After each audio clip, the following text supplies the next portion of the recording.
So to start, I just want to give you a sense of the type of research that I did in my field for the last several decades. And what I'm showing here is just an example of the type of system that we used as a laboratory.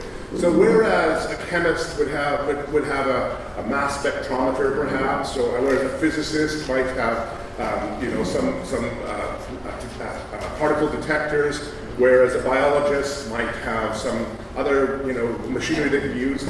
In the field of climate science, we use analytical tools that are called climate models. So at the University of Victoria, over the last couple of decades, we built something known as the University of Victoria Earth System Climate Model, which is a model that takes the governing equations, the physical equations that govern the dynamics of the atmosphere, well, we've simplified that here, the dynamics of the ocean, the chemistry of the carbon cycle, the interaction of the chemistry in the carbon cycle with the biology of, say, within the land surface and the carbon, within the trees, to get an understanding of the various feedbacks in the climate system, to try to understand how the climate has changed historically in order to learn what might happen in the future.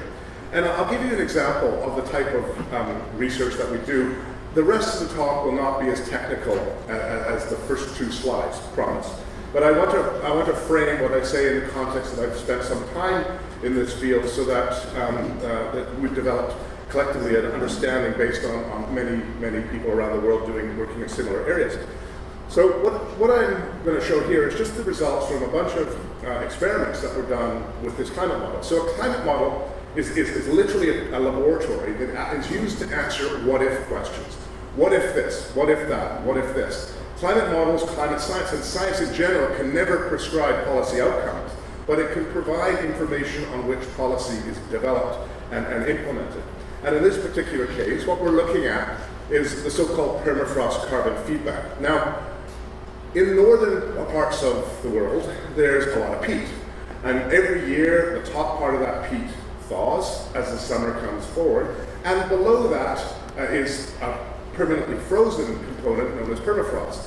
Every year it thaws and then refreezes in the winter, but what happens as the world warms is the depth of that annual refreeze gets bigger with time. So as it warms, you actually have deeper thaw in the summer, and that will refreeze in the winter, and it deepens with time until maybe you don't completely freeze, you start to lose some permafrost. And what happens then, of course, is when that organic material contained in peat is no longer frozen, it can be exposed to air. And when it's exposed to air, it can decompose, and when it decomposes, it produces carbon dioxide. I'll come back to that. If it is exposed to water, you get more wetlands. It can still decompose in the absence of oxygen, and it produces methane. So the increase of the depth of the so-called active layer with time as the world warms creates a source of carbon that can act as a positive feedback to warming. And so we wanted to understand what would happen. What is the magnitude of the permafrost carbon feedback? So to look at that, we do a what-if experiment. And the what-if experiment goes like this. Let's suppose, hypothetically, that in 2013, every single carbon emission in the world produced by humans stops. Like there's a massive virus go around that kills the human species, say. It's a what-if experiment. We're not obviously, it's a silly example, but it allows us to estimate the size of this feedback. So we say, okay, all emissions stop in 2013, well, what happens? Well, what happens is there a focus that we can just, on this, is 3 lines. And the reason why I've got 3 lines here is, as you'll see in the next 4 or 5 slides, is that there is uncertainty in our understanding of climate science. There's always going to be an uncertainty, that always has been uncertainty. The single most important metric that summarizes our collective understanding of climate science is something known as climate sensitivity. How much will the world warm if you double levels of atmospheric carbon dioxide from pre-industrial times, from 280 parts of carbon dioxide per million parts of air to 560 parts of carbon dioxide per million parts of air? Well, as I'll show, there's uncertainty in that number. There has been and there will be for some very long time. So rather than saying we know the solution, we'll test what happens. And we'll say, let's suppose that the climate sensitivity is 2 degrees, 3 degrees, and 4.5 degrees. Let's suppose as a direct consequence of atmospheric carbon dioxide doubling, the world warms by 2 degrees, 3, by 4.5. We're not saying what is right, we're saying what happens if that were to occur. And what you see there is three curves: a black curve, a dashed curve, and a dotted curve. The black curve is for the high climate sensitivity, 4.5 degree warming for doubling carbon dioxide, and the dotted curve is a low climate sensitivity, 2 degree warming for a doubling of carbon dioxide. Now what they're showing is one goes up, one's about flat, and one goes down. And what's really important about this is it says as follows. It says that the simulations that had a climate sensitivity above 3 degrees, if the world were to warm 3 degrees or more for a doubling of carbon dioxide, then the permafrost carbon feedback is positive. That means even if we eliminate all emissions, the atmospheric level of carbon dioxide goes up, and we get about 0.2 to 0.3 degrees warming as well. So even if we eliminate carbon dioxide, we get about 0.2 to 0.3 degrees of warming associated with the permafrost carbon feedback. Turns out that that number is relatively insensitive. We still get the warming in other examples, but that's, suffice it to say, that it's self-sustaining. And that's important. That says that if we know that we have uncertainty in climate sensitivity, and we know that high climate sensitivity is probable, as is low climate sensitivity, we can assign probabilities to them, then higher sensitivity in policy decision making, if it turns out it's higher, we have to start accounting for a positive feedback associated with the permafrost carbon feedback. If it's lower, then we don't so much have to worry about the permafrost carbon feedback as much because of the fact it's not self-sustaining, it's not positive. So that feeds into policy deliberations. But that's kind of the basis of the work that my group at the University of Victoria did for the last 25 years. But in fact, the issue of climate science, global warming, and the greenhouse effect is not new science. It's relatively boring old science, the actual basic principles of the concept. And it goes back to Jean-Baptiste Joseph Fourier, a French mathematician, who in 1824 wrote a remarkable paper. He's well known for his mathematical Fourier analysis, Fourier spectrum. He's well known for thermodynamics and the advances there. In this 1824 paper written in French, if you translate the abstract, it says this: the temperature can be augmented by the interposition of the atmosphere because heat in a state of light finds less resistance in penetrating the air than in repassing into the air when converted to non-luminous heat. Now that sounds like gobbledygook. Essentially what he's saying is the atmosphere acts like a blanket, and that sunlight from the sunlight can pass through it relatively easily, but it's more effective at blocking outgoing long-wave radiation that the Earth emits to space, and creates therefore a surface of the Earth that's warmer than it would otherwise be in the absence of the atmosphere. This is the essence of the greenhouse effect.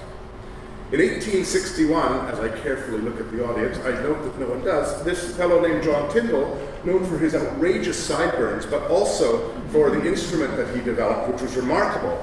I made the mistake once of saying that, and there was somebody sitting in the front with sideburns that rivaled his sideburns, and I felt rather sheepish after saying that. John Tyndall's, and this was a question that was asked me at the beginning, what he did, which was quite remarkable as well, is that he developed this instrument to look at individual greenhouse gases. He looked at carbon dioxide, water vapor, he looked at ozone, I think was another one, and there was maybe nitrous oxide, I forget what the other one was. And what he was able to determine is that some greenhouse gases are more efficient than others at absorbing infrared radiation and re-radiating it back. Very important discovery in the 1860s.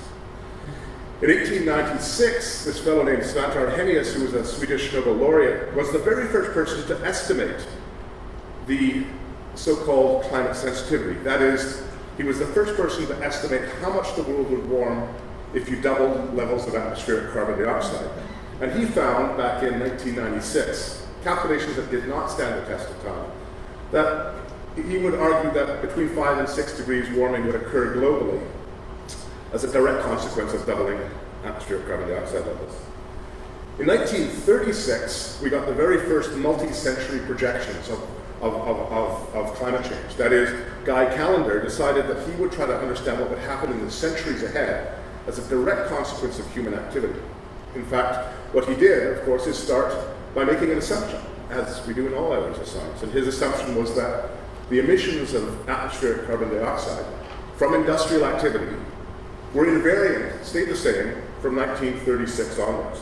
And as a consequence of that, he calculated that given that the atmospheric level of carbon dioxide in 1936 was 289 parts of carbon dioxide per million parts of air, He argued that that would go up to 314, or he calculated it would go up to 314 in the year 2000, 346 in the year 2100, and 373 parts per million in the year 2200. And as a consequence, he argued that when the atmospheric carbon dioxide level was 330 parts per million, the warming would be about 0.4 degrees, globally averaged, over all seasons, over all of the globe, and about 0.6 when it was 360 parts per million. Calculations that have largely stood the test of time, but of course what did not stand the test of time was his assumption that emissions would not increase from the values in 1936. And we're currently at 405 parts per million and increasing by about 2 parts per million per year. So let's fast forward to 1979, the year that Tom and I graduated from high school, the same high school too, Bay High in Victoria. And in 1979, the National Research Council produced the first assessment report of our collective understanding of climate science, and there's other ones that followed. This was the very first really strong, big international expert assessment of the collective understanding of all the science that's out there. It was headed up by an MIT scientist named Jules Charney, and he put together a team of experts across America who were tasked with assessing the scientific basis for projection of possible future climate change associated with human release of atmospheric carbon dioxide into the atmosphere. Now, coming back again to the single most important metric, summarizing our collective understanding of all the climate science, all of the feedbacks. How much will the world warm as a consequence of doubling atmospheric carbon dioxide? This is what they found in 1979. The best estimate based on the available science was that the Earth's surface would warm by between 1.5 and 4.5 degrees, with a central estimate of 3 degrees as the best estimate, with the probability around it. And recall that Arrhenius had a higher level in his earlier calculations. So now let's fast forward to 1990. So in 1988, the Intergovernmental Panel on Climate Change was put together by the World Climate Research Program, and it was tasked with assessing all the known published science in the area of climate science to determine a kind of a policy-relevant scientific synopsis that would lead into policy deliberations. And in that report, published in 1990, I had just started as a faculty member at McGill. I remember reading this, wasn't involved in it. The best estimate of climate sensitivity was somewhere between 1.5 and 4.5 degrees. So this is 11 years post-Charney. There's a few more papers that are published, many thousands actually, and the best estimate hasn't changed. Now, as coming recently to UVic, I was involved in the second, third, fourth, and fifth, as you see, the second assessment report. Again, collective understanding of the single most important metric of our understanding of global warming. The second assessment report determined that the climate sensitivity was in the range of 1.5 to 4.5 degrees. There have been many, I love that sound, there have been many thousands of papers that have been published between 1990 and 1995, and the assessment hadn't changed. Now we go to the third assessment report in 2001, was involved in this one as well. Best estimate of climate sensitivity, single most important metric summarizing our understanding of global warming, between 1.5 and 4.5 degrees. Thousands, actually by now tens of thousands more papers studied, assessed, no change. We go to 2007, quite dramatic actually, best estimate between 2 and 4.5 degrees with a central estimate of 3. Tens of thousands more papers, or many thousands of more papers published. Changed a little bit, but then we go to IPCC 2013. Thousands more papers. We're now 34 years post-Charney report. And the best estimate of climate sensitivity is somewhere in the range of 1.5 to 4.5 degrees. If you go into something known as the Web of Science, I don't know whether people know that, it's essentially there's something like 60,000 scientific journals around the world, and all of the papers in that are assessed in terms of the keywords, the authors, the citations, and you can actually type in the words global warming or climate change, and you will find that there's something in the order of 169,000 papers that have been published in the topics of global warming and climate change. And in that period, since 1900 to today, the single most important metric determining our understanding of the climate system, global warming, climate sensitivity, has not changed.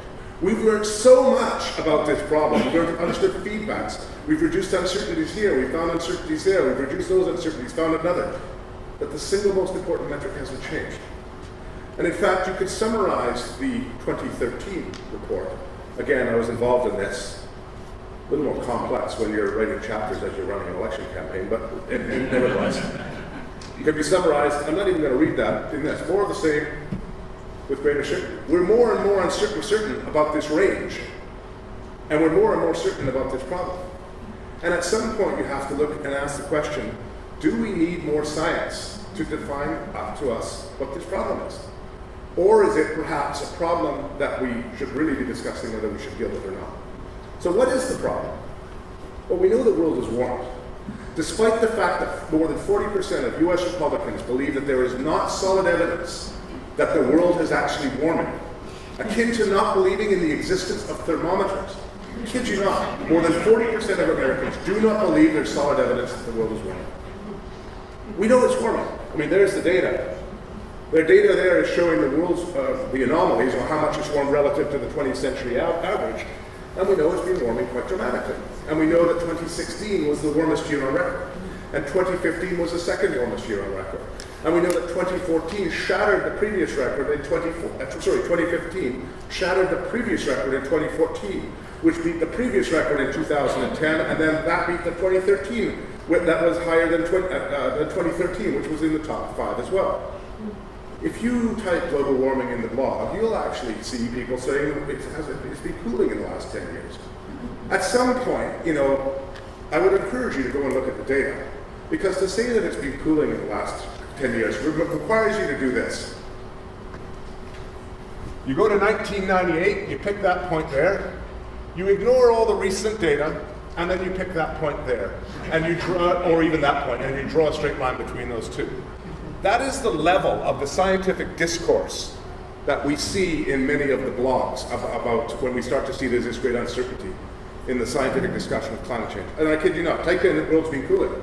I've actually got, I'm not going to play sound because I don't have it here, but I could play you radio ads that were actually paid for in the federal election a couple of elections ago that talked about the world was cooling. It's not cooling, it's been warming, we know that. So the question then is, how does global warming manifest itself in a local area, and how do we experience it?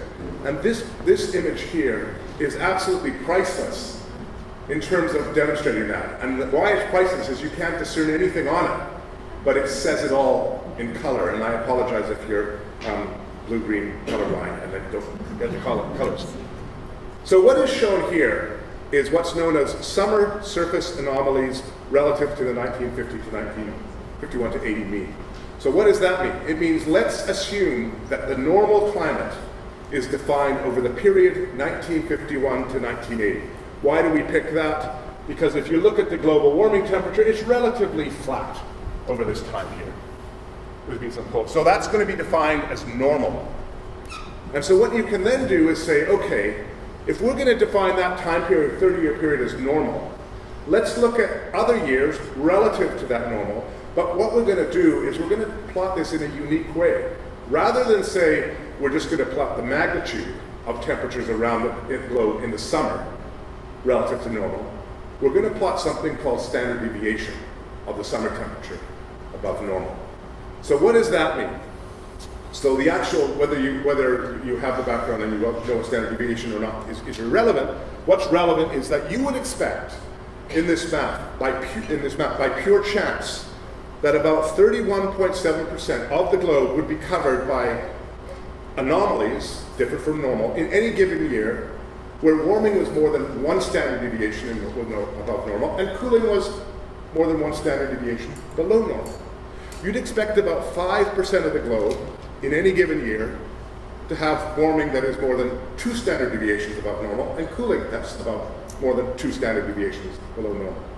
You'd expect about 0.25% of the globe to have warming events, extreme warming events, by pure chance, that is more than 3 standard deviations above normal, and cooling that's more than 3 standard deviations below normal. You'd expect that because of pure chance anyway. So what was done in this remarkable paper published by Jim Hansen and colleagues in the US was they looked at a number of years, 1955, 1965, and 1975, the top 3 panels. And when you look at those panels, what you see is some blues, you see some oranges and reds, and you see that about 1/3 of the globe 31.7%, is covered by warm events, more than 1 standard deviation above normal. About 32% cold events below normal. You see about 5% or 2 standard deviations above normal. About 5% or 2 standard deviations below normal. And you do see the odd really extreme weather, really extreme summer warmth and cooler. And you'd expect that by pure chance. And now let's go to 2006, this panel, 2007, 2008, 2009, 2010, 2011, and it continues onwards as we set more and more record temperatures. And what you see here is you see a lot more red and darker reds than you do see the purples. And what that says, if you look at it, because what's contrary here are standard deviations above normal, the more red means the more above normal standard deviation warming events, and you would expect, if you look at the reds and blues, you'd expect about 5% of the globe to be covered by pure chance of warming events more than 2 standard deviations above normal. You'd expect about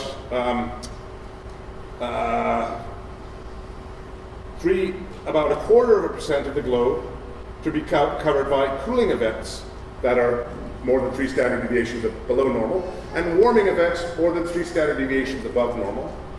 And what do we see here? Well, we actually see 5% of the globe, 5% of the globe, 4% of the globe, 6% of the globe, 13% of the globe, and 8% of the globe are covered by warm events more than 3 standard deviations above normal.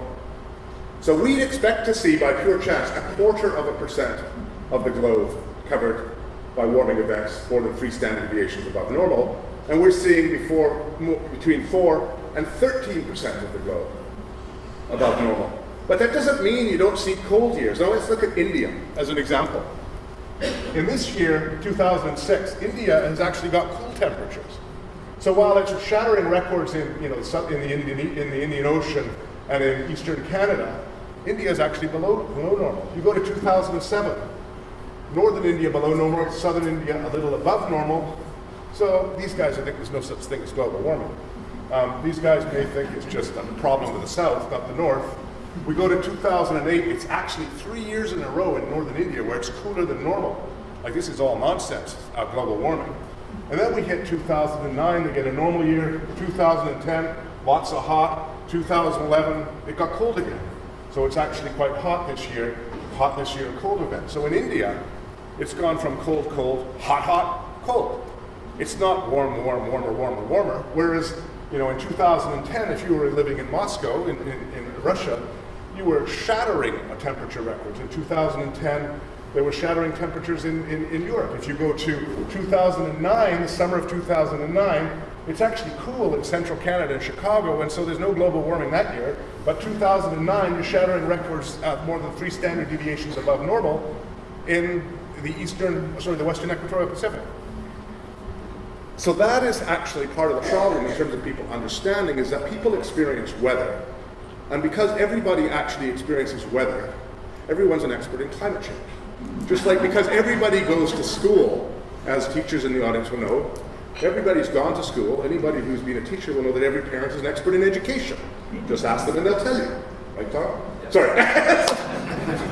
So it's very similar in atmospheric science. We experience weather, and therefore we attribute any change in the weather that we experience as somehow a manifestation of global warming. And that's true for the 7 billion people in the world, by and large. So that's part of a communication issue, is that people don't understand necessarily that what we expect to see is not that it warms each year more and more, but expect that in any given year, the likelihood of breaking warm temperatures goes way up, and the likelihood of breaking cold temperatures goes down. And in terms of precipitation, we have a very good understanding of the actual pattern of change, despite the fact that we may have a certain, the uncertainty in some of the underlying magnitudes. But we know, for example, as a direct consequence of global warming, that wet regions are going to get wetter, and dry regions will get drier. That is, where you get a lot of rain now, i.e. if you draw a line across here, it's about the 49th parallel. North of the 49th parallel, we get more. South of the 49th parallel, they get less. But we also know, we can quantify that in fact as we get more and more precipitation, the likelihood of it occurring in more extreme events increases. And we also get attached to that an increased likelihood of summer drought. So while we may get more precipitation, we're getting it skewed to the winter in more extreme events and less to the summer. And when in the winter with more extreme events in a warmer climate, the likelihood of snow versus rain decreases as time goes forward. But that doesn't mean we can't get a 4-foot snowfall, because as we expect to get more precipitation in the winter in extreme events, in fact, if it's -1 degree instead of 1 degree, you could get snow instead of rain, and that increased extreme event may manifest itself in snow. So this is a slide that also indicates part of the problem with the actual development. I mean, again, with the issue of global warming and the way it manifests itself globally. If you were to plot a chart that showed GDP on the vertical axis and distance from the equator on the horizontal axis, you would typically find that high GDP nations would be further from the equator, they'd be up here, and low GDP nations, with notable exceptions like Singapore, would be down here. That is, those nations that actually, when you look here, that are getting susceptible to lack of water issues, are also those nations that have the least ability to adapt to the changing climate because of the fact that their economic advancement may not be the same as perhaps the more northern or southern nations. And this also leads to an issue of global equity. You know, we caused the problem historically to date, and that problem manifests itself disproportionately to those who've not been historically part of the problem. Leads to ethical questions as to whether the developed nations have a responsibility to assist in adaptation with the developing nations who are seeing the ramifications of our past behavior on their ability to do business today. We also know, for example, and we could quantify, that the increased area burn, not number of forest fires, but scale of forest fires in Canada, in Siberia, in the northern climates, has been increasing and is directly attributable to human activity and the increased summer drying of the underlying soil in the higher northern climates. So I could go on and on about potential ramifications of climate change. In British Columbia, for example, I would argue we don't have a water availability issue. We have a water storage issue, that we get more and more water at times we don't need it, and less water at times we do need it, which leads to a shifting seasonality of water availability. And adaptation requires some understanding of how one will cope with that. I'm going to summarize the whole issue of global warming into one figure and one question. It's a very simple question. It's quite a simple figure, and there's 6 panels in the figure. The first column shows 3 panels averaged over the decade 2020 to 2029, and the second column shows 3 panels averaged over the decade 2090 to 2099. And what is shown is temperatures averaged over the globe, averaged over the year, averaged over about 17 models that were used internationally to understand this, of warming expected relative to the decade 1980 to two-decade period, 1980 to 1999. That is, you have somewhere between, the red means it's warmer, the blue means it's colder. This deeper red here means between 5 and 6 degree warming. The dark means greater than 7.5 degree warming. The light yellows are 1/2 to 1 degree warming. So when you look at the first column, in the first row, you see in the first column, you see 3 rows. What do the 3 rows represent? Well, they represent 3 estimates of future trajectories of emissions of the greenhouse gases that cause the warming. In the top one, we have a relatively benign growth of future emissions of greenhouse gases. In the middle one, we have more of a business as usual, when business as usual was defined in the year 2000, prior to the industrialization of India and Asia. And in the bottom one, we have the trajectory presently on, the very fossil fuel intensive trajectory. And so when you look at the first column and the 3 panels in that column, it's very, very difficult to discern any difference between those 3 panels. That is, all of them show about 0.2 degree warming per decade, regardless of the emissions trajectory that we follow. Whereas the latter part of the century is dramatically different, depending on the emissions trajectory that we follow. We have 1.8 degree warming at the top. We have 4 degree warming at the bottom. Now, what this is saying, in essence, is the whole question of global warming and whether or not we as a society should deal with it really boils down to one question.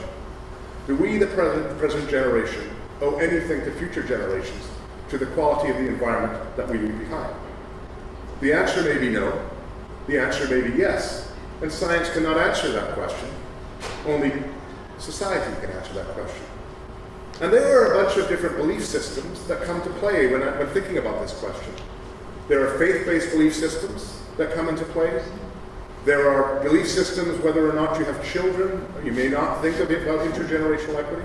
Some people may feel a profound religious belief that we do owe something as stewards of Earth for future generations. But what this is saying then, again, is the decisions we make today are not going to, the climatic consequences of those decisions will not play out in the decision-making period of those people making the decisions. That is, any politician elected today making an aggressive climate policy cannot be around 10 years from now and point to anything in the climate system that was a direct response to the climate policy he or she made. That is, the decisions we make today play out on the next generation and their children thereafter. And that is fundamentally the political conundrum we are in. We have a generation of politicians who believe that one of the most important things about being elected is to get re-elected. And if you want to get re-elected, and I love the amount of gray hair in this audience, because I'm going to ask this question. How many of you have had or need hip or knee replacements? Good, lots of them. That's nice to see. Now, I was in high school. I was in the Nanaimo District Secondary School just last week, and I asked the same question, and nobody went up their hand. But you see where I'm going with this. Suppose I want to get re-elected, and anyone who needs or has had a hip or knee replacement knows, as I do, that when you have arthritic pain in a joint, you're living in chronic pain. Chronic pain. Every day you get up is painful. Everywhere you walk is painful. You have a difficult time getting around. It is living in constant pain. And when you get that replacement or you get that fix, it's life-changing. So you could imagine if re-election is one of the most important things in your political mandate, that you might promise, and I'm sure, I'm willing to stake money that we're going to see this happen. I'm going to reduce hip and knee replacement lineups in the next election, and I could point to that 3 years later and say, look, I listened to you. The lineups have gone down, you got your hip and knee replacement, and I think about myself, and I think, yes, you did listen to me, I'm going to vote you back in. Now let's flash back to 2007, actually 2008. You decide that you recognize, as I'll try to argue later, that it's critical to take the bold step to put in place policy measures that actually you will not benefit from. And in fact, you'll receive a lot of criticism for doing it. But you know that it's the right thing to do for the future generations. And that was Mr. Campbell when he introduced his climate policies. Now, some people may not like Mr. Campbell. Some people may love Mr. Campbell. But I will say this, if you work in the climate community, you will find very few, if any, people who will not recognize and give him credit for introducing probably the most progressive suite of policy measures of any leader anywhere in the world back in 2007, 2008, 2009. Whether you like him for GST or like him for his dealing with First Nations, I'm not going to get into a debate there, but I will say and I will defend those policy measures. And so what happened in that period of the 2009 election? Well, what happened is what happens around the world, is that seeking a political and cynical attack, you run a campaign of axe to tax. So a person puts in a policy measures and the opposition, trying to find a wedge, start an axe to tax campaign. You cannot be more cynical in terms of the political opportunism that actually led to a large community within the climate science community, paradoxically, some might argue, come out in support of Mr. Campbell's policies, publicly. Because for the first time, we had a leader that actually wanted to do the right thing. Not for a politically expedient thing to do for his or her benefit. In fact, many within his caucus were very upset that he wanted carbon pricing. But it was the right thing to do if you fundamentally believe in intergenerational equity. What was the wrong thing to do was be cynical and not offer an alternative and try to undermine that. So I'll come back to this because, again, fundamentally, the issue of global warming, do we want to deal with it, it really boils down to the question of do we, the present generation, actually care about intergenerational equity? Because none of us, this issue is irrelevant to virtually everyone in this room, apart from that youngster who was making that little squeak a few seconds ago. Because In the next 30 years, this room would probably be a lot smaller than it will be today, but the policy measures we implement today will have little effect in the next 30 years. But in the next decades after, you get a dramatically different world. Frankly, one that is not a pleasant place to be in the bottom, and one that is not as pleasant. Not as unpleasant, but still unpleasant to be at the top. And so, if we were to go and conduct a survey 50 years from now of individuals and ask them the question, should we be dealing with intergenerational equity? I would argue that the answer would be yes. But these people are not part of today's decision-making process, which again feeds into the political conundrum. Do we have to think about the long-term consequences of our decisions? So ultimately, you might ask the question, why should I care about global warming? Why should I care? It's not going to affect me. Well, it will affect me, but there's nothing I can do about it because of socio-economic inertia in our existing systems. That is, you don't build a coal-fired electricity plant today to tear it down tomorrow. You recognize that there's a turnover time, 50 years or so for one of those. So we know that the decisions we make today, let's suppose you ban coal-fired electricity plants today, very progressive policy on greenhouse gas emission reduction. That's not going to necessarily play out, the effect of that won't play out for a few decades because that doesn't mean we're tearing down existing coal plants, we're phasing them out. And that's why you don't see the change in the next couple of decades. So why do I care? If I care about intergenerational equity, I would argue there's two reasons in particular that we might care. The effect of global warming, we will be able to adapt to a high sea level, like you just have to shut down New York and move it inland. Those are things that you can actually adapt to. But species extinction and geopolitical instability are non-linear systems that you cannot adapt to. When a species goes extinct, okay, maybe you can clone it, but by and large it's gone extinct. Geopolitical instability is unstable too. We know in Earth's history there have been 5 great extinction events, and these 5 great extinction events occurred in the ocean because of acidification of the ocean as a direct consequence of extreme volcanic activity, or as a consequence of a meteorite hitting the Yucatan Peninsula, which was a large gypsum belt that created a large subsequent fall of acid rain into the ocean. But we also know that the ocean is the single biggest sink of human-produced carbon dioxide. On the scale of a few decades, we are putting back into the atmosphere the carbon dioxide that was drawn down naturally through trees, phytoplankton in the ocean, etc., and converted to our fossil fuel over the period of tens of millions of years. And we know when we do that rapidly, the timescale for drawdown is relatively fast, such that we know that we're creating yet another, the greatest of all extinction events in the ocean, because of the fact that the acidity is changing. That's ongoing now, and it is much greater and at a faster rate than any other extinction event in Earth's history. We also know that the ramifications of this problem are going to affect water availability, particularly in regions, in subtropical regions. And I'll draw an analogy here. Let's suppose there are 2 houses living side by side. I'm the wealthy homeowner. I have a really big house. I create a lot of junk. And you are not so wealthy. You're living in a house, but you're living beside me. So every day I take my trash and I throw it over the fence into your yard. I just do that every day. Every day I do that. I throw my batteries over. I throw my everything over. And your yard starts to become a bit toxic. And you get to a situation that you can't really stay in your house anymore. And you can do one of 3 things. You can get mad at me. Yeah, I might get mad at me. That's fine. I might just ignore you. In which case you might just quietly die in place. That's fine. Or you might move away. Or you might get really mad at me and fight back. And I might hire bigger security guards to keep you away from me. And we might just create some tension.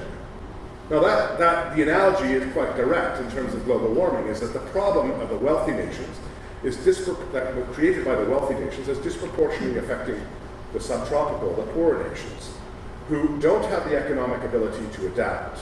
And they could do one of 3 things. Number 1, quietly die in place. Number 2, try to move environmental refugees. Or number 3, fight back and try to stop this. Obviously the easiest solution for me throwing the trash over the fence was to actually not throw it over the fence in the first place, rather than hiring security guards to keep these people away. And it's the same thing in the climate system. I would argue that geopolitical instability, we're beginning to see some of it, but as the century moves ahead, is going to be a problem as this manifests itself in terms of water availability around the world. So let's take a look at how world leaders have responded. In 2009, we had something called the Copenhagen Accord signed, and there, political leaders agreed to hold warming to below 2 degrees. And 114 nations took note of this agreement, whatever that means. And now the science community cannot say that this is a right or wrong agreement. You cannot appeal to science and say that 2 degrees is grounded in any scientific basis. It's a number that has emerged in political discussions that has been agreed to in Paris and subsequently, in Copenhagen and subsequently in Paris. What the scientific community can do is say, okay, you've agreed on this number, and you're submitting voluntary targets and voluntary emissions reductions. Now let's calculate what happens if we actually implement your targets. This was done in the year 2010 by some people in Europe, and if every country actually met its target, we'd almost certainly break 2 degrees. It's always done in a probabilistic sense. So almost certainly means it's like 90% probability plus that it'll be broken. We have a 50-50 chance now, more like 60-40 or 70-30 chance of it 3 degrees being broken this century, with 4 degrees following thereafter. So there is an absolute profound disconnect between science and the policy that's being put in place. And I'll come to that again in a second. Fast forward to 2015. The world, for the first time, has an agreement that Mr. Trump thinks he can get out of, but he actually can't because it's been signed and approved. Slightly different attempt at the bottom-up process. Again, countries were going to bring forward their targets with the goal of meeting 2 degrees. And they'll flesh out some kind of binding framework in the future. Now, I would argue that this is destined to be a disappointment for 2 reasons. Number one, the world has already warmed by 1 degree. That we know. We know that if we do no more than keep existing greenhouse gas levels fixed at today's values, we have another 0.6 degree warming. We know on top of that we have something between 0.2 to 0.3 degrees warming as well because of the permafrost carbon feedback. Because even if it's low climate sensitivity, there still is a warming in store because of existing levels of greenhouse gases. So we know that the world will warm at 1.8 to 1.9 degrees if we do nothing more than keep existing levels of greenhouse gases fixed at today's values. But that's not happening, right? Because it's still increasing. So we have between 0.1 and 0.2 degrees to play with. And so this is destined to be a failure for 2 reasons. Number one, the actions of governments post-Paris are completely and utterly in conflict with what they signed in Paris. And you have got to look no further than British Columbia and Canada to get an understanding of how and why. If leaders actually believed what they signed, then what they signed in Paris, in light of the fact that we know we have a committed warming because of existing social and economic inertia, existing power plants, existing coal factories, then what Paris translates into an immediate commencement of decarbonization of our energy system, which means there could be no new investment in fossil fuel infrastructure, because any new investment in fossil fuel infrastructure is being put in place to last 50, 60, 70 years. It's not being put in place to be torn down tomorrow. So when Mr. Trudeau stands up in Paris and talks about science and evidence that he's going to listen to, and then approves pipelines, not 1, not 2, we're looking like 3, you know that that is inconsistent with the Paris Agreement. Because those pipelines don't get built to actually maintain existing levels of oil production in the Alberta oil sands. They're being built to increase from 2 million barrels a day to 6 million barrels a day, to increase our fossil fuel extraction infrastructure. When Premier Christy Clark stands up and claims that we're going to save China from itself by producing LNG, if it doesn't sound right, you should think it's not right. It makes no sense. It's inconsistent with her doing the photo op in Paris. And the second reason why this is destined to be a failure, and I like to take people down to the depths of despair and bring them up in hope and excitement, is because the key players were not in the room. And one of those key players is the World Trade Organization, which ultimately is an important player in any efforts to actually deal with this issue. And while we always look at the negative at Mr. Trump, and I understand why people look at the negative, there's so many reasons to look at the negative. One of the interesting paradoxes in his recent decisions and discussions about getting out of NAFTAs and TPPs is the interesting, he doesn't know that this is one of the consequences, is the interesting reality that it does deal with this potential problem. So what do I mean by that? Let's suppose, and it's a very Okanagan specific issue, let's suppose that I'm an orchard apple grower in the Okanagan. I know that there's not as many as there are in Washington now. But BC goes completely for it. We're going to increase carbon pricing like crazy. And the Okanagan apple growers are making their apples and they're loving the slightly warmer climate, a bit more water at the right time. They're just loving it. They're getting these great apples, but they can't sell them all when they pick them off a tree. They need to keep it fresh into the off season. So they're going to need a little bit of cooling, but they're using natural gas to do cooling. I know that BC has an exemption for orchard growers in terms of a carbon tax. But let's suppose we truly want to have an economy-wide one. Well, now I'm going to tax those apple orchard growers a carbon tax to keep their apples cool into the off-season. Now let's suppose I'm New Zealand, I go rogue, and I say, I'm not going to do anything against global warming, and I'm going to dump my Fuji apples on the BC market, because now I can undercut their market. And so those apples will come in and they'll sell them for a third the price of it, or they'll undercut the BC apples, which have an extra cost attached to them because they're kept cool in the off-season, and there is no off-season because we're now in the southern hemisphere growing season. Well, that's an unfair disadvantage, and as soon as Canada were to take steps to put tariffs on the border, they're in violation. They can be taken to international court over trade protectionism. This is the problem. It's a barrier to actually global agreements. And it's a barrier that actually needs to have negotiations involving the trade agreements. Because if some of the trade agreements have punitive measures in place that do not allow one to aggressively take action without undermining existing industry in these jurisdictions. That's not to say we can't do things. And it's not to say that solutions don't exist, because they're all there. This problem is entirely solvable if we wanted to solve this problem. All the solutions are there. And they fall in three categories: technological, behavioral, and market instruments. Now, I would argue in our existing democratic institutions that we require the third in order for the first and second to actually come to place.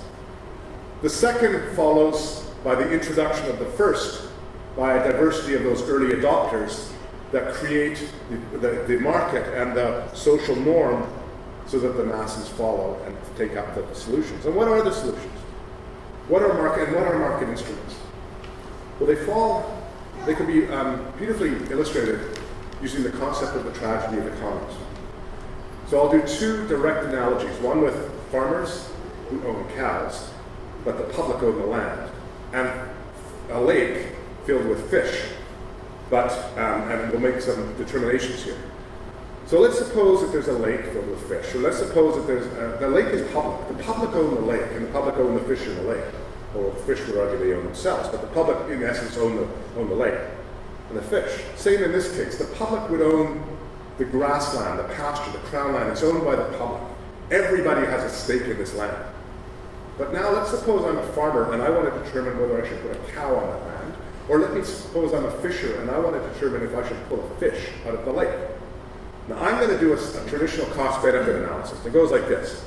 If I put a cow on the land, I get 100% of the benefits of that cow on the land because it's my cow. I own that beef, and then when I sell that beef, I get all the money, and any costs of overgrazing are distributed amongst everybody. If I pull a fish out of the water, I get 100% benefit from that fish, and any costs of overfishing are distributed amongst everyone. That is, the costs of adding a cow to the pasture are distributed amongst all. So in a traditional cost-benefit analysis, from my perspective, it is always to my advantage to add another cow to this field. It's always to my advantage to pull another fish out of the ocean. So I'm going to keep adding cows and pulling fish until you get to the only equilibrium solution that can exist, which is a collapse. And it's the analogy is direct to the climate system. The atmosphere is the commons. Every person in the world shares the atmosphere. But any costs of mitigation, if there are costs, any costs are borne by the individual. That is, it is in every person, in every household, in every municipality, in every city, in every province, in every country. best interest to do absolutely nothing about global warming, because the costs of actions are borne by the individual and the costs of inaction are borne by 7 billion people in the next generation. It's kind of the father or mother of all tragedies of commerce. Using a traditional cost-benefit analysis where the externalities, the costs of you doing business, are not internalized into your cost of doing business. That is, in these other cases, we can actually solve this problem of stopping and avoiding cows from a collapse of the farmland or a collapse because of overfishing. And that's why we elect governments. That's why we elect councils. And we could do that in one of three ways. We could regulate the number of cows on the land. We could say that we know that this land can support 100 cows, so we're only going to allow 100 cows, and we're going to determine a process whereby we give cows, and I might give you 3 cows because you're my friend, and you might get no cows because you're not my friend, and you're married to my cousin, so you get a cow. You could regulate and give out the cows. And regulation has a role to play, but in and of itself, business could be a little wary of over-regulation. Well, we could know that this land only holds 100 cows. We could cap the number of cows allowed in this land and let the market determine the price to put a cow on the land. And say, we are going to allow 100 cows. If you want to put a cow on the land, it's going to cost you, because we know that there's a cost to overgrazing. That cow on the land, you have to internalize that cost to actually ensure that you're paying the true cost of having that cow on the land. So the market will determine the price, and farmers might buy and sell. You'd auction off the price. The market would determine. Farmers would buy and sell permits to allow cows on the land. And you could control. You have cow certainty here. You know how many cows are on the land. You don't have a price certainty because the market's determining price. So, from the environmental perspective, they love this because we have cow certainty. But from a business perspective, you might be a little uncertain because there's uncertainty here in terms of price. So the third thing you can do is put a head tax on the cow. And you can say, you want to put a cow on the land, we're going to get price certainty for you business, because I know you want the price certainty. We're not going to have cow certainty, but we'll be able to control cows by using price as a metric. So you say, you want to put a cow on the land, it's going to cost you X bucks. Farmers will start putting it on. If there's too many cows going on, you increase the price to try to control the number of cows by price. In both cases 2 and 3, the government, the civic council or whatever, it gets money. So the discussion is, what do I do with that money? I could maybe give it back to you as a tax cut. I might use some of that money to build some fences around the farm, or maybe use it to put some fertilizer on the land. I might pocket it away and fund healthcare. There's a decision that you can make with the money that you count, which is a political decision regarding broad societal input. And the analogy is direct to the climate system. As I mentioned, it is in every person's best interest to do nothing from a traditional cost-benefit analysis, because the cost of using the atmosphere as a free dumping ground has not been internalized into your cost of doing business. It's the only aspect of anything we do that there's no cost using it as a trash can. If you have batteries, you have an environmental disposal fee. If you have a pop bottle, you pay 5 cents to encourage you to recycle. When you pay government to take your trash out to be disposed, you might have a little fee to have a composting facility to determine, because there's a social cost to having the landfill having to be, produce gases, etc. So we have a cost to disposing waste in all aspects of our life other than the atmosphere. And that is why critical to actually moving forward on this is putting a price on carbon. Now that is part of the horse trading that went on in Canada with Mr. True getting BC and Alberta to agree to a price on carbon. But the horse trading undermined the actual purpose of putting a price on carbon, which gave us pipelines and LNG. The reality is, all the solutions exist from a technological perspective as well. And I'll show you a couple of examples. Wireless technology, 30 years ago, I would say nobody here had a cell phone. Unless you were Tom Selleck in Hawaii. What was that show called? He had the big satellite phone, the big monster. Magna PI, you'd walk around the big satellite phone. Nobody had a cell phone. My first computer was actually called an abacus. We've come a long way. We've come a long way since I've been in high school. Actually, it's 1979 in high school, 1978, 76. This is right bang when the Texas Instrument calculators were introduced. This was huge. They were really expensive, but they were starting to come in place. We've put men on the moon. We could have put women on the moon, but they're smarter. But we have put men on the moon. And why did we do that? We did that not for any other reason than because JFK stood up in 1961 and said, we're going to put men on the moon. Because it's hard and it's the right thing to do. And he did that because they recognized that it was a challenge that the United States had to meet in order to keep up with the Soviet Union at the time in the space race. And that was the golden era of investment in American science. It made America great again by actually investing in science that led them to be the innovators of much of the technology that we use in our everyday lives. Now, in the case of the wireless phone, the uptake was dramatic because it didn't have to displace. Uptake was dramatic in places like Eastern Europe, Southern Europe, Africa, and Asia, because in those countries it didn't have to displace an existing and entrenched technology because it was too expensive to bring the landlines into all the villages. My wife's village in Greece had one phone for the whole village. Nobody had a phone because of the fact that you had to pay for landlines to get into the phone. There was no money to do that. The computers, the technology that was being displaced by the laptop was the abacus, hardly a technology to be displaced. So the uptake was dramatic. And as the uptake was large, the price came down. And now I challenge you to think of a piece of technology other than the internal combustion engine that has not changed in about 100 years. Think about it. Wireless technology, laptops. We've put men on the moon, but we still transport ourselves by making little explosions move pistons up and down. Really? Is it because we do not have the innovative skill and potential to deal with this? Or is it because when you try to shift from a high carbon to a low carbon economy, and you come up against vested interests, the uptake of that technology is resistant? And I'll give you an example. And I know that there will be people here, like I know you drive a Nissan Leaf too, right? She was here. Is she not here? Anyone else drive a Nissan Leaf? Or anyone else drive an electric car? Anyone else drive an electric car? Good. Electric car owners are zealots. I'm one of them. Let me tell you why. It's because we ask ourselves, why on earth did we not get an electric car 10 years ago? Because as soon as you get an electric car, you realize that every day you drive is fun and it costs you almost nothing. This car here requires a product to be dug out of the ground and refined. Actually, it's shipped to Asia, refined, and then re-imported back into Canada. And then that refined product is going to be distributed amongst various gas stations. And when you go to that gas station, you're going to buy a Pepsi and a bag of chips. And when you have moving parts, you've got to get oil and filters every 6 months. So when you buy a combustion engine car, they got you for at least 5 years under warranty with regular checkups every 6 months.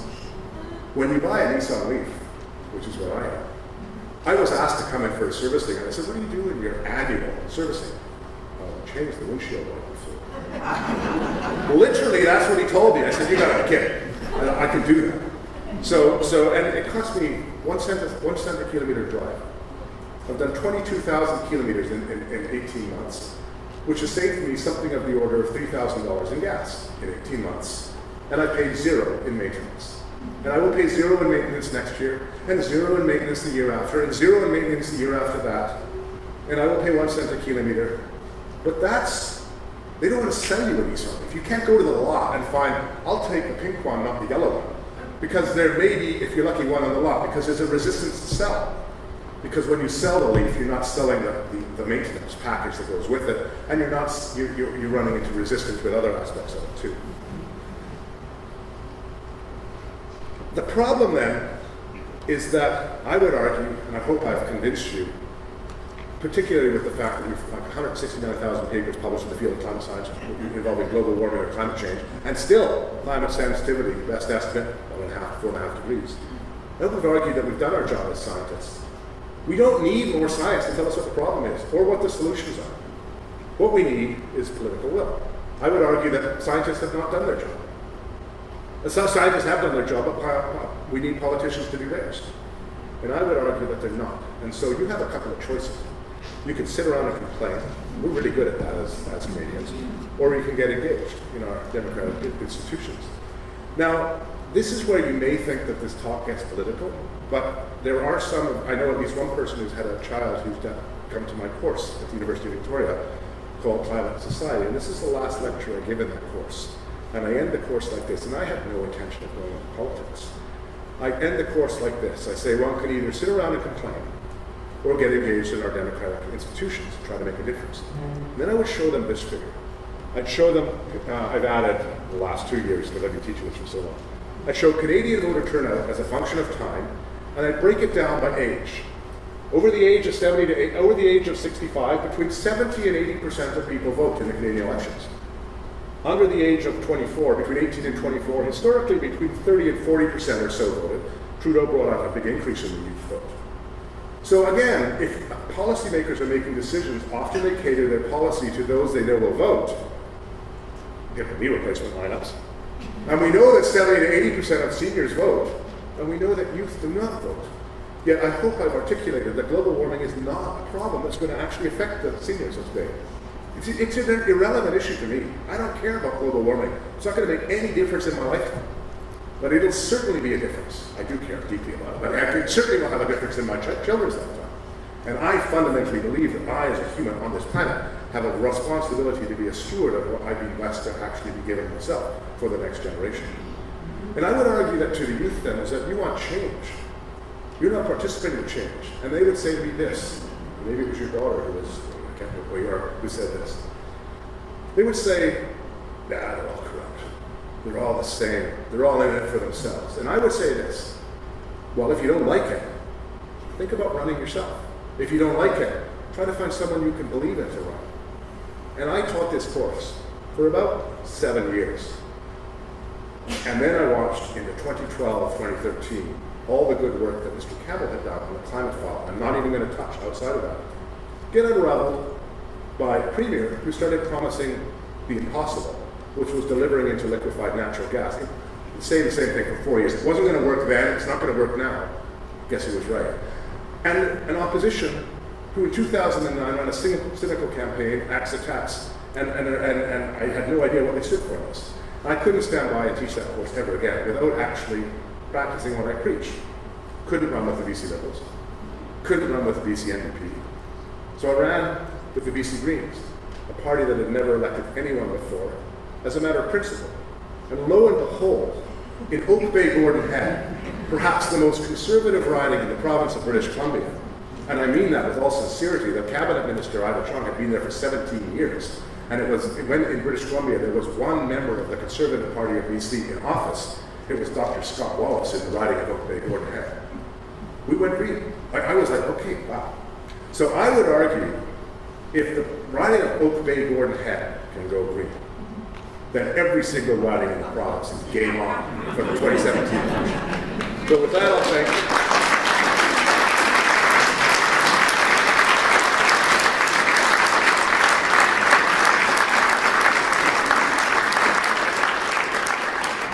I'd love to answer any questions you might have.